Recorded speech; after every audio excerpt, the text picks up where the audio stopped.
Thank you so much. All right, awesome. Good morning, everybody. Thank you so much for joining us today. We are meeting with Billy McCarthy from who is the Food Safety Project Manager of the National Farmers Union in Washington, D.C. He's joining us from the East Coast here to share his expertise with food safety tools, techniques for gleaners after harvesting produce. In addition to his work in produce safety with National Farmers Union, he's also a veggie grower himself, and he believes that gleaning is a vital part of a resilient community and food system. So we can all get with that. In a moment, I'll turn it right over to Billy to get us started, but just a couple of quick announcements. The session's being recorded, and the recording and slides will go out to all of you in our upcoming newsletter. Our next meeting in January will be featuring Craig Desserens of Village Harvest, who is going to be talking about systems thinking. This discussion will give us kind of a chance to pull back and see the big picture, where we fit into the larger food system, the hunger relief system. It's a great opportunity for reflection, questions, discussion. Excuse me. Next, our advisory committee chair, Rachel Bishop, wasn't able to make it today, so I'm going to do a quick update of the conversations the committee has been having in her stead. So we're looking for who might volunteer as the next chair to start in January. So we're still having conversations around that. Last month's network meeting featured the folks who developed the Common Fruit software platform. If you recall, some of you were at that meeting. And we've been working with them to see how the network might collaborate with the folks from Common Fruit in support of gleaners in Washington State. So those conversations are ongoing and will continue into the new year. Next, you might recall that we talked a little bit about putting together a baseline assessment of kind of cumulative metrics and stuff for the network, so we can kind of like learn from each other. We can track progress and tell our cumulative story. In the new year, we are collaborating with AGO, who are beginning their national gleaning census. They do this every 5 years. They've agreed to begin with Washington State. So this would be like in lieu of us creating our own baseline assessment survey on our own, since we have a lot of the same questions to ask, and AGO has been a great resource that'll help us also set us up for success in future years. So next, we also considered some really great seasonal themes to support the work of gleaners. So we can learn things and then practice them in the field through meetings like this from February to June 2025, including topics like shifting into go mode at the beginning of the year, organization management, building relationships with farmers, with our communities. We're putting together a timeline and working to find folks to present on these topics. So please reach out if you have any ideas and keep an eye out for those calendar invites. And last thing I have is in January, we're also going to be thinking through a project to help us create some kind of guides for gleaners as a network resource. So we'll be collaborating with UW students, University of Washington students, in a capstone program that they're working on. So more detail to follow on that one as well. So that's all I got here. Please do reach out if you have anything you'd like to know more about, or if there's anything the network could do to support your organizations. And we'll go ahead and turn it over to Billy. Do we want to do a quick round of intros first so Billy knows who's here? Would that be helpful, Billy? Absolutely. Would love to get to know everyone a little bit and say hi. So, yeah. Awesome. Okay. So let's do this.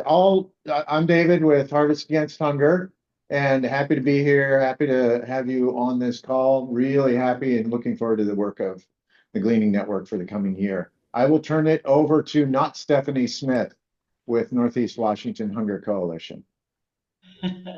Thank you. This is Diana Michaels. I started with the Hunger Coalition about 9 months ago, and I was actually hired for a while by Stephanie to work with the farm to food produce program we have going here, but I discovered in 3 months that it was entirely too much hard work for me to empty bins and carry 40-pound boxes of produce in and out of the cooler and loading up the delivery van. So I'm currently just supporting her the best I can, because it's such a wonderful program. And so today I'm filling in for her while she manages our board meeting. Thank you for accepting me today. Thanks for being here. Leanne with Skagit Gleaners. And then just really quickly, since Billy's joining from the East Coast, maybe it's helpful to let them know where you are and kind of the size of the community that you work in. Hi, I'm Leanne from Skagit Gleaners. So Skagit County is north of Snohomish County, north of King County, um, on the western side of the state. And yeah, I'm the gleaning coordinator, and I've been at this job since about May. So I'm still kind of new, but it's fun. So thank you. Thanks, Leanne. Ashley? Is it okay? Hello, I'm warming up my truck right now and I'm taking this meeting on the road. I work with Farmer Frog and also the Fresh Fruit Coalition. I'm a local farmer in Snohomish as well. We have an 11-acre farm where we're building a food forest. And really honored to be here and get invited to the meeting. Thank you. Ashley, we can see your breath. You are, we can tell you're warming up the truck. Yeah. Elise, how are you? Hey, yeah, I'm Elise Bauman. I'm joining the meeting, just kind of late, so I apologize. I'm with the Salem Harvest down here in Salem, Oregon, just kind of checking out what's going on in the neck of the woods up there. Thanks, good to see you. Good to Faith, see you too, dude. and Faith, I don't. I'll you try said this. I'm Faith Whaley. I run a nonprofit farm that grows food for local food banks and also have a gleaning side of that. So we just actually hit 121,000 pounds this year. So we're pretty stoked about that. And yeah, Great. fun. Great. Jody.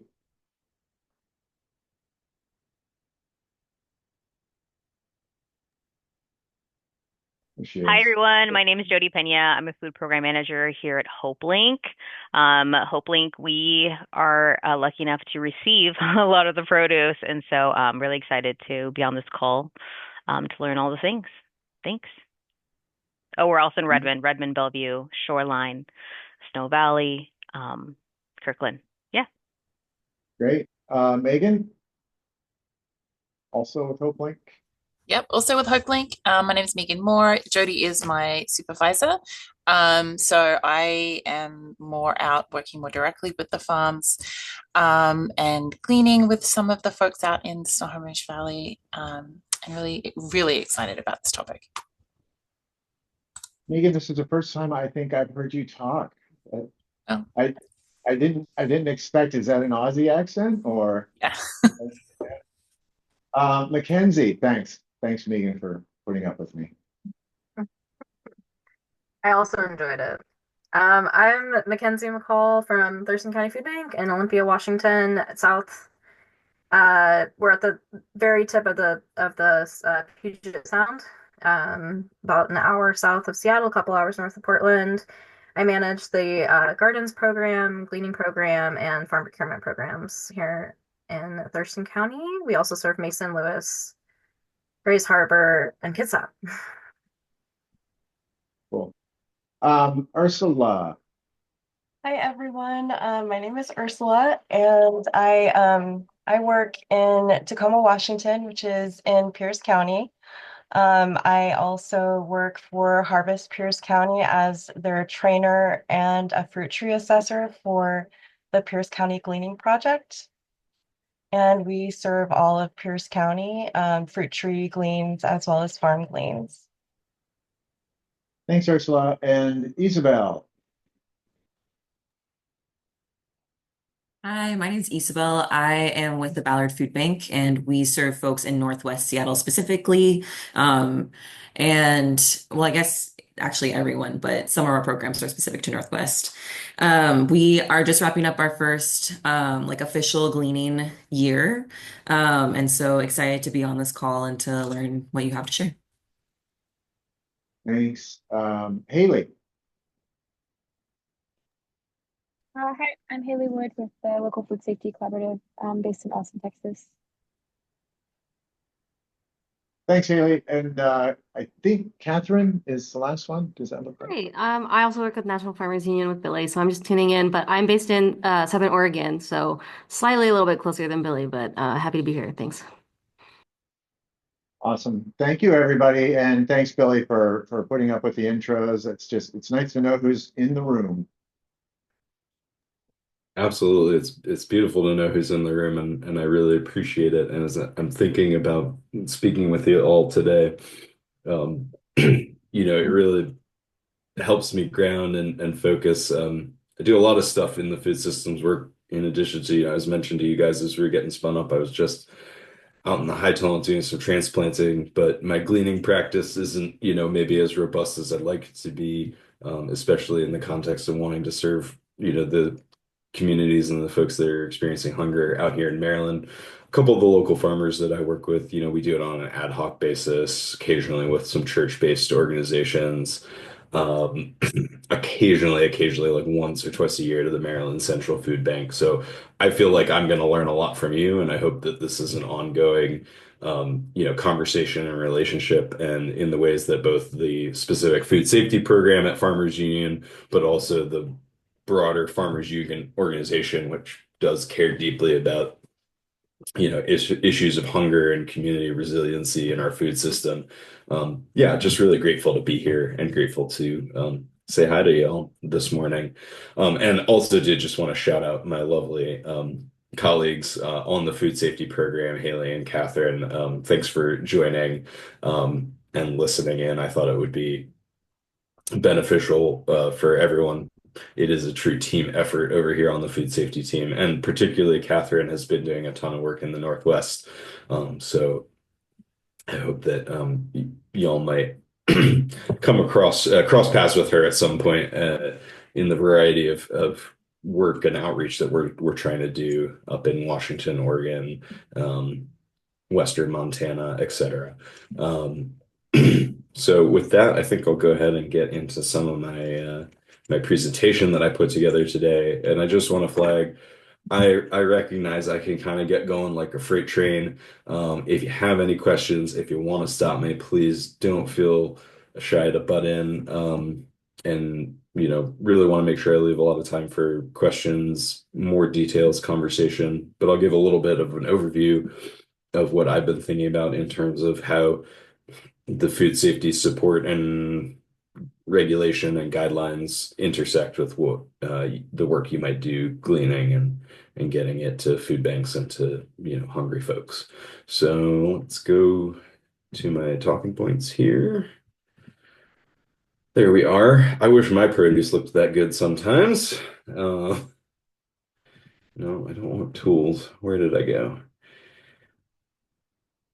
Full screen. There we are. So as we've said a couple times, with the National Farmers Union, the specific project we run is the Local Food Safety Collaborative. I'll explain what that means in just a moment. But in case you're unfamiliar with the National Farmers Union, it is a national membership-based organization. There's our mission and our vision, which I won't just read verbatim. I'll let you guys take a look at it. Although since the meeting is being recorded, I'll speak it out loud. A world in which farm families and their communities are respected, valued, and enjoy economic prosperity and social justice. And our mission is to advocate for family farmers and their communities through education, cooperation, and legislation. And that is the triangle, the sides of the triangle, or the trifecta of what we try to do. Specifically with cooperation, they do mean farmers cooperatives and cooperative business models, but also farmer to farmer and farmer to community cooperation. I think that's a really important value that we hold. We currently have 33 state divisions, including a sleepy but awakening Northwestern Farmers Union that has a small membership in both Washington and Oregon. As Catherine mentioned, she's down in Southern Oregon. Our education director is originally from Seattle, so we do have a bunch of ties out in your guys' direction, and we want to continue to grow those relationships. Again, another reason I was really grateful and excited to be invited. So that's a little bit about the National Farmers Union, and then to go on to the project that we're working on. I put this map together for our board and also for our partners at the FDA. The Local Food Safety Collaborative is an FDA-funded project Um, the not to get too bogged down in the regulation side of things because we're not really going to intersect with that very much, but the Food Safety Modernization Act passed under the second Obama administration, came into regulatory force in 2015, 2016, kind of got rolled out. Under that, the thing that affects produce is the produce safety rule.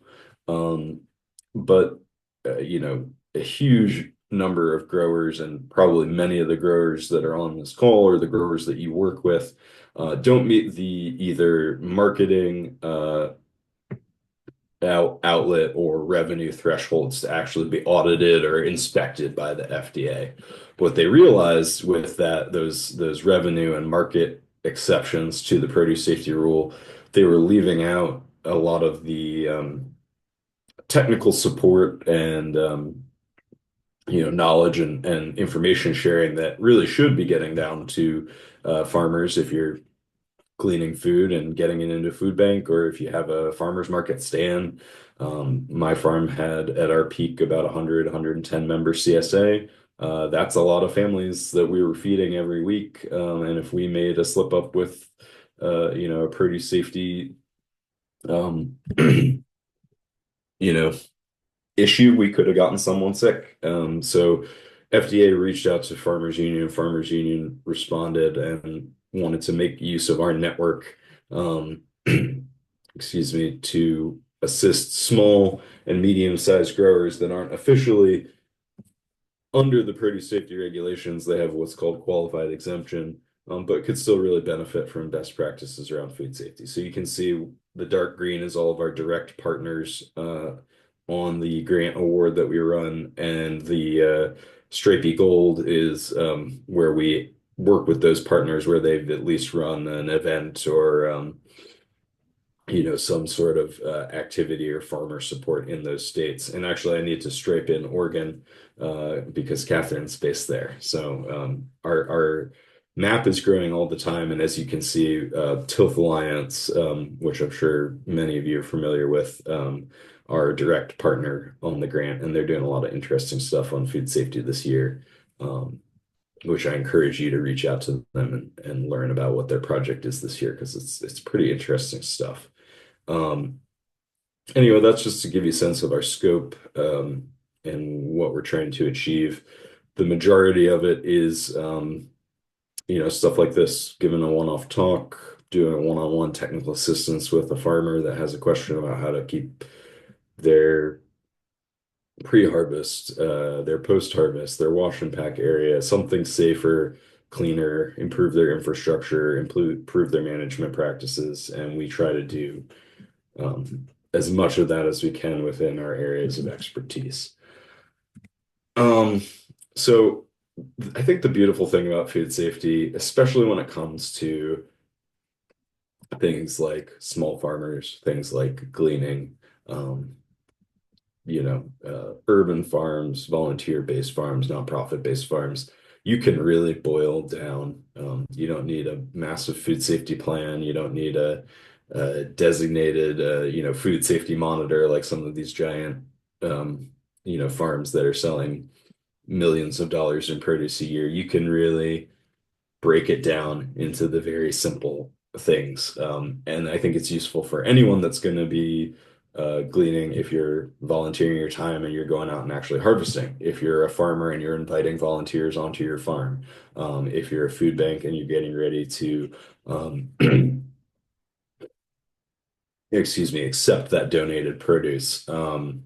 And I would assume, and I'd be interested to hear from the folks that do work with distribution on the distribution side of things. I'd imagine there's at least some level of food safety oversight or compliance that you need to do. It's not something that I'm entirely familiar with because I work so closely on the grower and producer side. But just want to keep it to the basics because honestly, those are the most important things. When you're getting ready to go onto someone's farm, know how to wash your hands. I think COVID taught many of us, you gotta wash your hands with soap and water and do it for the length of, two happy birthdays I've heard, or a good 20 to 30 seconds, really scrub. I did a produce safety training where a science educator brought out a fake bacteria that you can rub all over your hands, and then you put it under UV light, and it shows you how much you weren't able to get off because it is that rubbing action that really gets the pathogens off your hands in addition to the soap. You don't want to go out and be harvesting produce, and we say this if you're volunteering or if we're working with a production farm. If you're sick or could potentially be infectious with some sort of illness, that's keeping your fellow gleaners safe, and that's reducing the risk of transmitting something through the produce that um, you're harvesting. My farm operation here in Baltimore, we have mixed, we're a diversified farm. So we have livestock on the farm.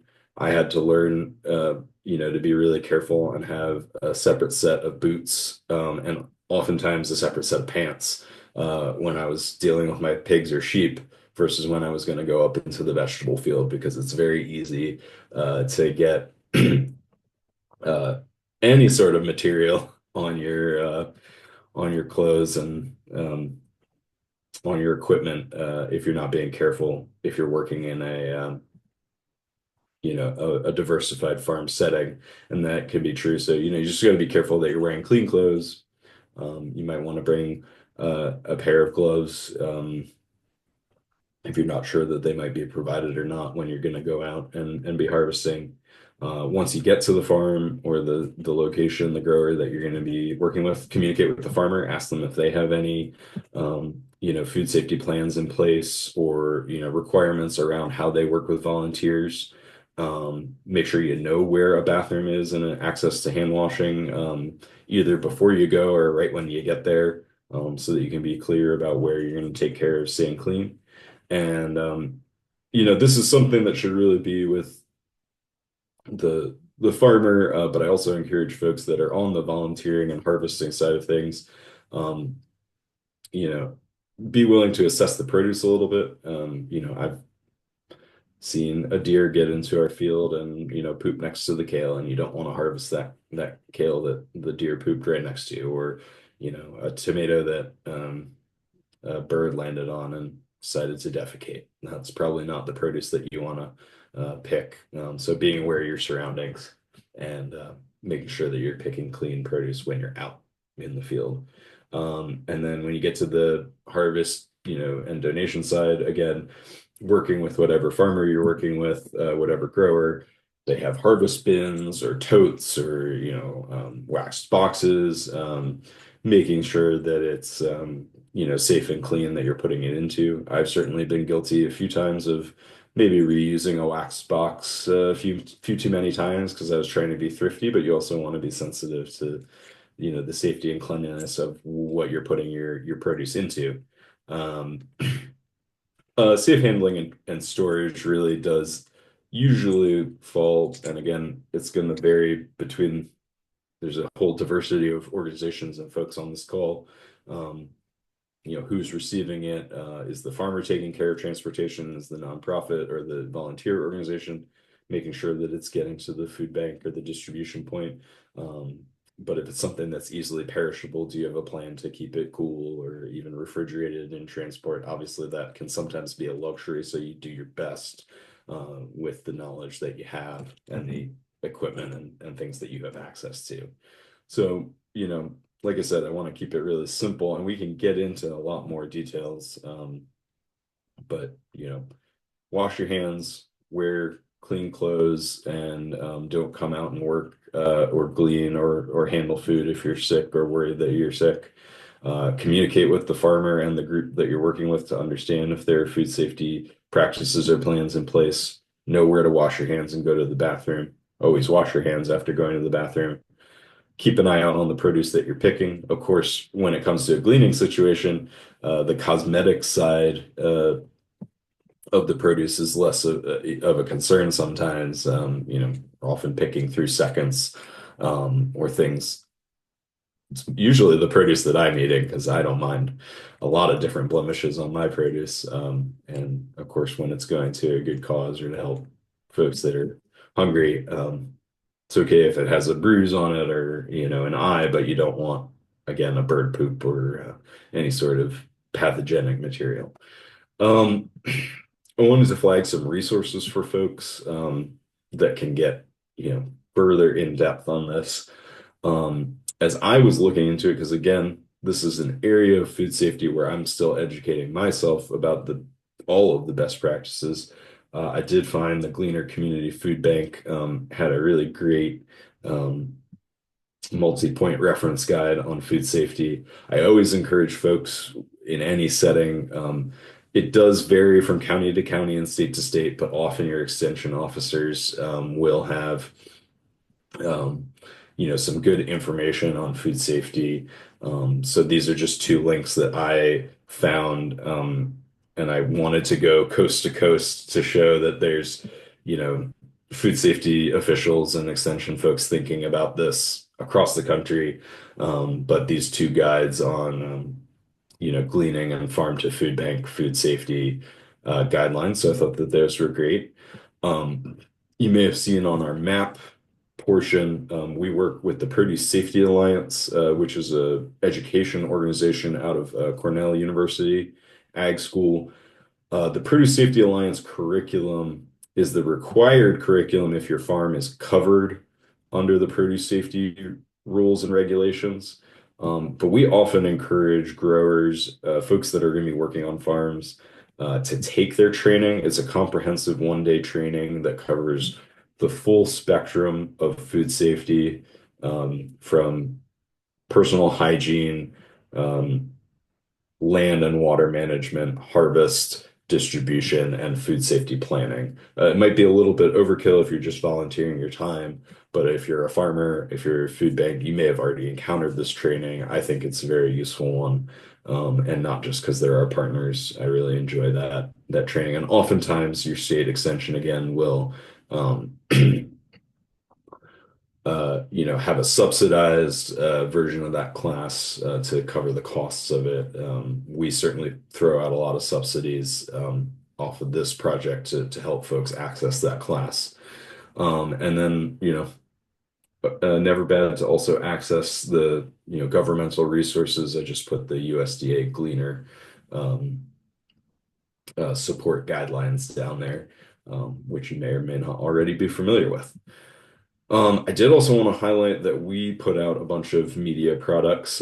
Catherine is the producer on our Food Safety Dish podcast, and we actually have a bunch of episodes that kind of relate to things that might come up in gleaning,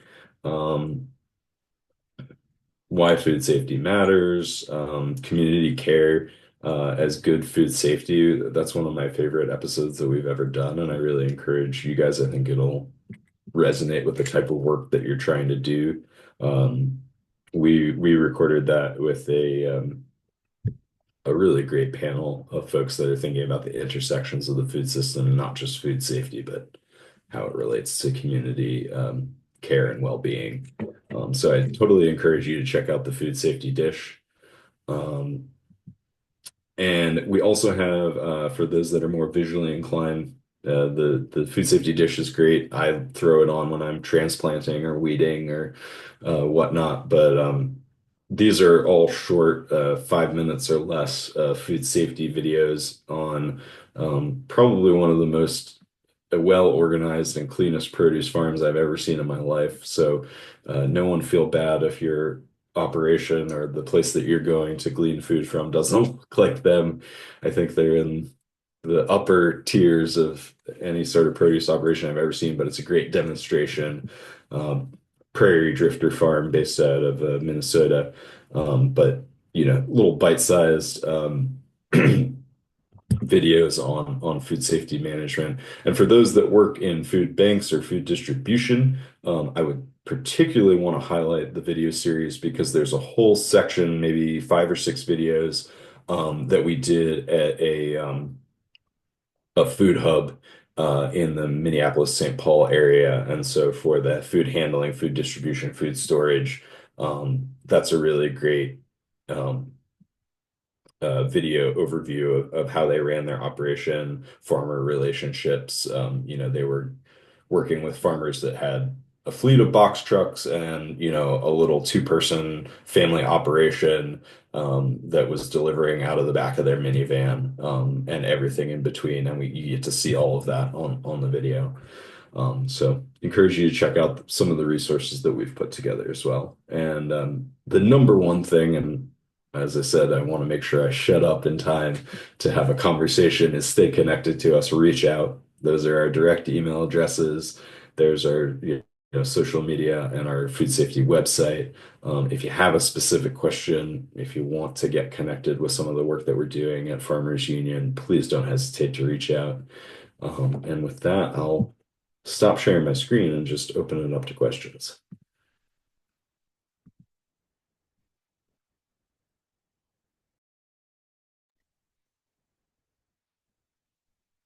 Well, I do have a question while folks are thinking. And thank you so much for all that information. I'm really excited to dig in and put that up on our website as well. As a network, are there that you can think of, besides the ones that you've mentioned already, other resources that we might kind of utilize? Because we're kind of in a position where we're starting, to get out our feet and we want to begin providing resources for gleaners in the state. For example, we spoke to someone a few months ago about personal safety during events, and we're talking about how we could maybe get first aid kits or something. Are there things that we could provide as a network, do you think, kind of like that to gleaners, if that makes sense? Yeah, I want to highlight two things specifically on that. And again, I'm mostly operating off of my food safety lens because that's the topic of my work and of the discussion today. I will try to think of, just as a produce farmer and someone who supports the work of gleaning and feeding our communities. If I have a different suggestion, I'll think of those. But one thing I wanted to flag is the Food Safety Clearinghouse. That is a resource that let me just paste it into the chat here. Yeah, there it goes. The Food Safety Clearinghouse. If you have a topic that you want to learn more about as it relates to food safety, the fine folks at University of Vermont Extension have put that together, and they really do try to aggregate every handout, worksheet, video, any sort of resource that you might be able to distribute. So if you want to know more about, first aid kits, personal protective equipment, there's probably a resource, a fact sheet, a guide in there, and you can search by keyword, you can filter it and stuff. It's a pretty great database. It can sometimes be a little overwhelming, I will admit. Sometimes I struggle to search through it. I think they are working on optimizing their keywords and stuff this year to make it a little easier to navigate. The other thing that I wanted to flag, and it's a little bit of a tangential overlap, but I do think it gets to some of the things that you were speaking. One of our new partners on the project this year is an organization. Their national they have partners and do work across the country, but I think their leadership is based in New Mexico. Is a group called Not Our Farm, and they're focused on farm worker rights and folks that are working or volunteering on farms that aren't the farm owners, and making farm work safe and equitable and accessible to those people. And they're doing a food safety project with us about access to clean facilities and dignity of work. And I think that does overlap again with personal safety when you go on a farm where you're volunteering your time, and you might be going somewhere, working with people you've never met, to a place that you might not have been before. Really love the work that they do. And some of it may indeed inform those types of questions. So off the top of my head, those are the two other resources that I'd really encourage checking out. Thank you. Thank you so much for those resources. Yeah.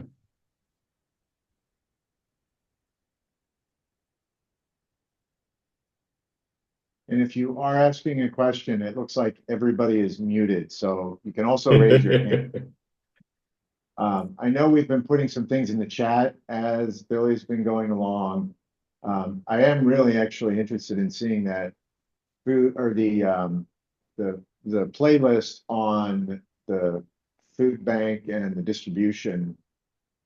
Is there a specific playlist within your YouTube account, or do we just have to kind of go look for that?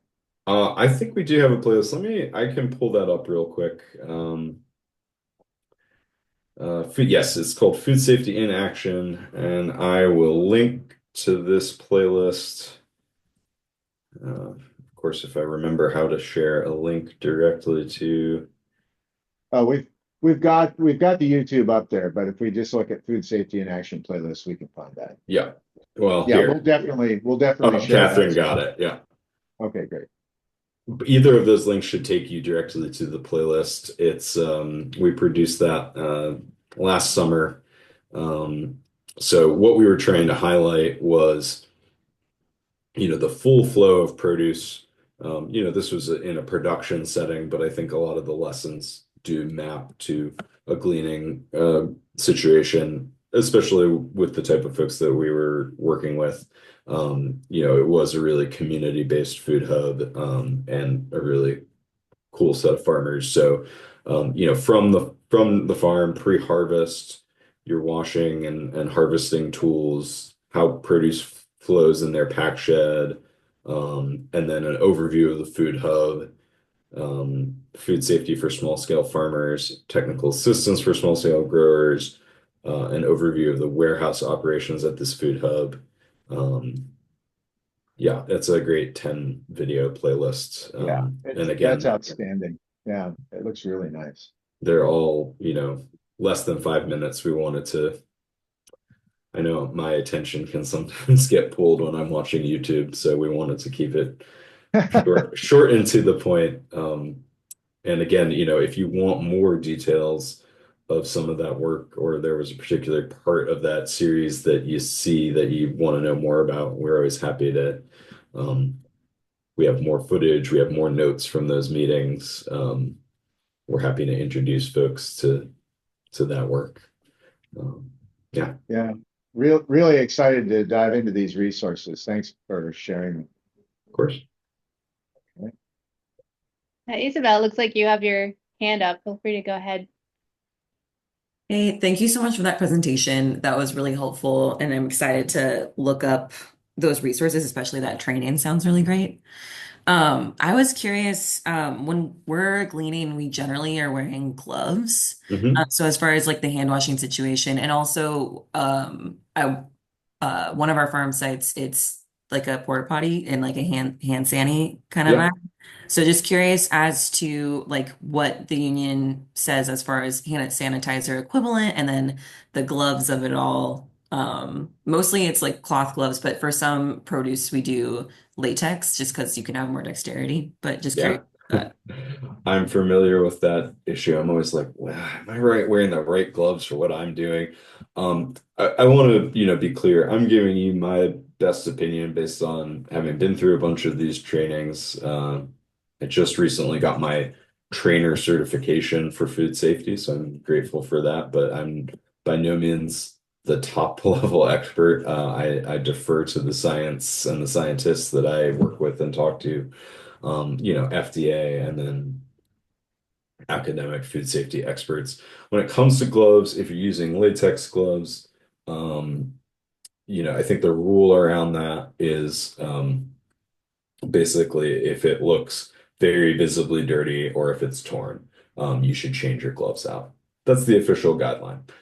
Here's the thing, sometimes what is visibly dirty? If I'm harvesting a kale plant and I'm right down low to the ground and I'm getting some dirt on my gloves, that's probably not going to be a problem unless there was, a deer that got into the field and you were brushing your gloves against soil that had contact with fecal material. unlikely, but it's again like a situational awareness. When it comes to like the cloth gloves and stuff, I think it's just when it looks, really soiled. The other thing to flag, and I can give a direct example of this. A good friend of mine who farms just over the hill here, did actually get to do a really lovely project with the Maryland Food Bank 2 years ago, and dedicated like a huge section of their growing field to just growing sweet potatoes.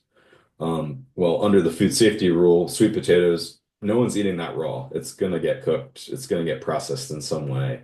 So they don't worry about it. You don't technically have to follow any of the food safety protocols if the produce that you're harvesting, potatoes, sweet potatoes, are two big examples of food, uh, winter squash. Very unlikely that that's going to get eaten raw.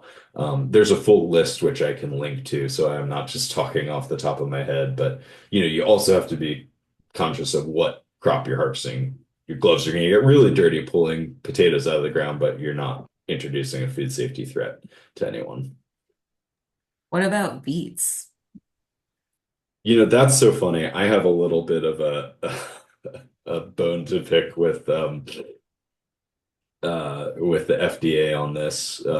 I've been told by the scientists that what it is they've done, some sort of actuarial analysis on how many people eat things raw across the entire country. So I might eat a raw beet. Another one on their list that I was surprised by is collards. Collard greens are not covered under the produce safety rule because most people stew them down. I eat them raw, especially if they're young and tender. Sometimes I'll sub them instead of, kale or another type of green, but I think I'm generally an outlier. So when it comes to beets, yeah, beets are not covered by the produce safety rule. So generally, again, if you're following those kind of three main principles of personal cleanliness, equipment, cleanliness and communication with your farmer and your team, and then good storage, it doesn't matter if it's a root crop or a leaf crop. You're generally going to be keeping folks relatively safe. Thanks. And do you have, and maybe you mentioned this and I just missed it, but as far as, so I'm a site that we do some harvesting in, but like we're mainly distribution. And so I do think, especially this pilot year of Gleaning, like the warehouse staff that handle our produce, like some things were question marks. Like if it came back with like a ton of beets. It's like, does this go into the fridge? Can this stay outside or like, in the warehouse if it's cool? Like what, just curious if there's a resource that kind of like breaks that down a little bit. Yeah, I am certain that I have looked at one of those resources. Again, there's a lot of good like one pagers and fact sheets. I'm not pulling it out of my memory right now, which one it is. So, I'm happy to follow up and, send over the link of specifically something that breaks down, what are the best guidelines around storage and cold storage, and if it breaks down by crop or anything like that. But yeah, I mean, the general food safety principle is you don't want anything above about 42 to, 85, that kind of danger zone. But again, if it's a food that's going to get cooked or processed, it's less of a concern. You might be more willing to say like, okay, well, it's 45 degrees outside. That's probably going to keep the beets or potatoes just fine, for a night or a couple hours. Yeah. Yes, I see Elisa's comment. That is true. I'm actually just looking at the FDA site right now, and they do an update. I believe it's annually of what's covered and not covered under the rarely consumed raw list, and I think they're just about set to expand it. I'm So, trying. so our growers here in Oregon had a conniption when they had hops as a cover Yes. crop. Yep. Like, who eats hops raw? Like, who does it? No. No. Never. Yeah, I remember that conversation very well. And yeah, a little bit perplexing. Sometimes the regulatory side of things doesn't really match up with the reality of what, um, actually putting food in front of people looks like. And we acknowledge that, we're fortunate enough as a farmer-based organization that we don't have to, pretend that folks are eating hops raw and that we need to defend from that menace of food safety, uh, outbreaks. All right, why is this? Um, Hey, Billy, while you're looking on that, can I add one comment? It's not really a yes, question, but please. it's something that we do here in our organization, which we go out and harvest food that's going to go to waste on farms here in the mid-Willamette Valley of Oregon. Mm-hmm. And we take volunteers out there, hundreds and hundreds of them. But whether it's a covered crop or an uncovered, not covered crop, be it, so whether we're pulling beets or picking strawberries or working with butternut squash, we Mm-hmm. follow the same hand washing and sanitation and everything else as if it's a covered crop, just so that our volunteers know what to expect. They can be like, yes, we're at a harvest with Salem Harvest. We must wash our hands. We must, have our gloves clean, and we must come clean, and all of these things that are required for a covered crop. We apply those to a not covered crop, just so there's no confusion by our volunteers who come out. I think that's a really, really important point to make, and I'm glad that you put a pin on that, because really, one of my colleagues who's done a ton of food safety training all across the country, broke it down to simplicity and consistency. Your volunteers, and even, a lot of times, um, you know, folks that are working on your farm, employed on your farm, or, don't need to know the ins and outs of, like, I'll be on our farm and chatting with our assistant manager about the latest news of food safety regulations, but they don't need to know that. They know that we need to, have a protocol of how we wash our hands and wash our harvest crates and, our harvest implements before we go out in the field, how we handle the food when we get back to our wash and pack shed, etc. And it's it's the same thing every time. And yeah, I think it's useful for folks that are, part of the broader kind of chain of custody of the produce, or thinking about the distribution, thinking about managing volunteers that might want to know some of the nuances so that you're prepared to deal with situations that come up. But when you're talking to folks that are volunteering, when you're talking to folks that are helping harvest it, really simple around, have a personal cleanliness standard, know what to look for in terms of the produce that you're gleaning, even if it is seconds or things that are going to go to waste. There's a difference between a, contamination versus a blemish. And that's really all you need to keep set to. I do want to find that list just because I find it personally fascinating. But yeah, I think having one simple standard really helps. Yeah, I always giggle when I see the list because there's always one or two things on there, and I'm like, what in the heck? Nobody eats that raw. Or some things, like it's always the beet discussion around here as well, is like, Yeah. I don't eat the actual beet raw, but I'll eat the greens, like the beet greens, the tops. Yeah. So like, how are you going to harvest that in a safe way so that those tops don't get contaminated with the dirt and the whatever else that, so there has to be considerations around those things, but they always have something on there and I'm like, no. I think another one that's really interesting is corn, because I definitely eat sweet corn raw occasionally, like in a salad or something. Yep, and I think that's an uncovered crop. I think you're right. Yeah, it's a little hard to tease out in this FDA list, so I'm just going to copy and paste the actual list into the chat there. Also, dill. Tons of people eat dill, raw, but Anyway, again, it's I think they did some sort of fancy statistical analysis on like how many numbers of people actually eat these things raw. But anyway. Thank you so much, Billy, for sharing all this today. And I'm sorry, guys, we've gone just a couple of minutes over, Oh, but I didn't want to want to respect your time. I don't want to keep, but I mean, feel free to continue conversations and such. If you guys have any questions for me, please do reach out.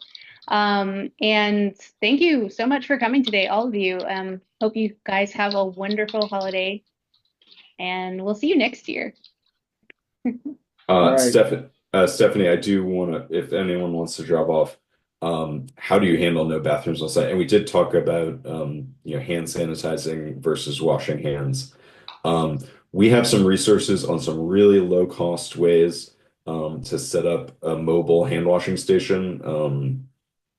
I think with the price of lumber, we might be above $50 now, but it's definitely not above 100. And we really encourage that. What they say is you can't sanitize something that isn't clean. So you can't have dirty hands and rub some hand sanitizer on there and actually feel like you've eliminated or reduced the risk of spreading a pathogen.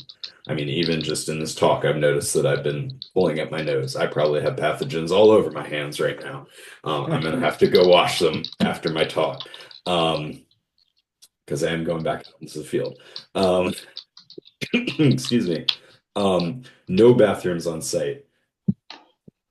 Technically, again, a lot of the farms that we work with aren't going to be covered by the produce safety rule. It's a requirement if you're a farm that is under that regulation to have a bathroom on site.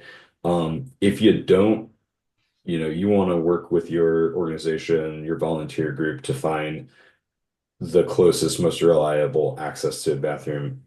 I've dealt with this. The first farm that I worked on was a leased space, and the larger farm owner, would not let me come into his house and use his bathroom. So I had to walk a mile down the road to use a bathroom. Wasn't the best situation, and definitely not technically food safe for me or my employees. But it does happen. It's the reality of, some of the farmers, that we work with have really low levels of infrastructure. They're just trying to scrape it by, and they're also trying to do something good by opening up their farm to glean. So as best you can, try to make a plan for how folks are going to access a bathroom, because it is important in terms of food safety and just a personal dignity thing. I do really encourage folks to look at the Not Our Farm page. They have a number of resources about bathroom access and how to deal with that. And that's actually the main thrust of the project that they're working on this year. So, yeah. In general, please reach out to us if you have any more questions, if you want to connect further, get into more details, access more of the resources that Farmers Union and the local Food Safety Collaborative put out. Can't thank you all enough for the invitation to join you today. Yeah, this is great, Billy. I really appreciate your depth of detailed knowledge on the subject. Elise, welcome to come back anytime. And we've got lots of links that are going to be coming out after this. So for everybody, please remember we've got the Washington Gleaning Network site, and that's where we try to aggregate and consolidate all of this information. So thanks again to everybody. Thank you, guys. Thanks, y'all. Have a good holiday.